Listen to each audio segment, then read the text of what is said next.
বাংলাদেশের এই দলের বিপক্ষেও অস্ট্রেলিয়ার এমন শক্তিশালী স্কোয়াড দিতে হলো। নিজেদের এক প্রতিবেদনে এমন প্রশ্নই করেছিল দ্য সিডনি মর্নিং হেরাল্ড প্রায় ৩ সপ্তাহ আগে। আজকে সেই তাদেরই লিড স্টোরি দেখুন। ডারউইন টেস্টের দ্বিতীয় দিন শেষে লিখেছে, অস্ট্রেলিয়াকে টেস্ট ব্যাটিংয়ের দীক্ষা দিচ্ছে বাংলাদেশ। ক্যারিয়ারের দ্বিতীয় টেস্টেই তানজিদ তামিমের অমন স্টেডি সেঞ্চুরি, অধিনায়ক শান্তর ৮০ ঊর্ধ্ব রান কিংবা শেষ ভাগে মিরাজ হাসানের আনবিটেন ৪৩ রানের জুটিটা বাংলাদেশ তো সত্যিই নাকানি চুবানি খাওয়ালো অজি বোলারদের।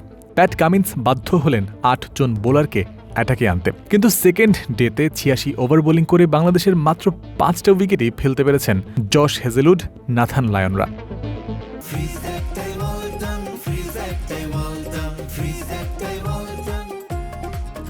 ইতিমধ্যেই বাংলাদেশের লিড ১৫৩ হয়ে গেছে, হাতে ৪টা উইকেট। ১০০ বা তার বেশি রানের নিচে চাপা পড়েও অস্ট্রেলিয়া ম্যাচ জিতেছে, এমন ঘটনা এই ২১ শতকের ২৬ বছরে ঘটেছে মাত্র একবার। ফক্স স্পোর্টস তাই সরাসরি প্রশ্ন করেছে এভাবেই, অস্ট্রেলিয়া কি অলৌকিক কিছু করতে সক্ষম হবে ডারউইন টেস্টে? এই বাংলাদেশ দলটাই ক্রিকেট অস্ট্রেলিয়া বিপক্ষে প্রস্তুতি ম্যাচে ৫৪ রানে অল আউট হয়েছিল। উল্টো চিত্র মূল ম্যাচে। প্রায় ১.৫ দিন ধরে টাইগারদের ডমিনেশন চলছে। সোশ্যাল মিডিয়া প্ল্যাটফর্ম এক্সে নিজের করা পোস্টে এই কথাটাই উল্লেখ করেছেন ইন্ডিয়ান গ্রেট রবিচন্দ্রন অশ্বিন।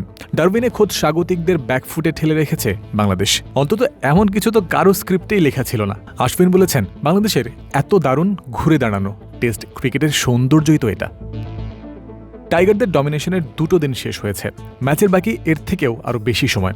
শেষটা সুন্দর হোক, বাকি সময়টাতেও ব্যাট বলের এই ধারাটাই বজায় থাকলে ডারউইনেই মাউন্ট মঙ্গানুইয়ের মতো একটা ইতিহাসের পুনরাবৃত্তি হতেই পারে। জয়ন্ত বিন্দু, ক্রিক ফ্রেন্সি।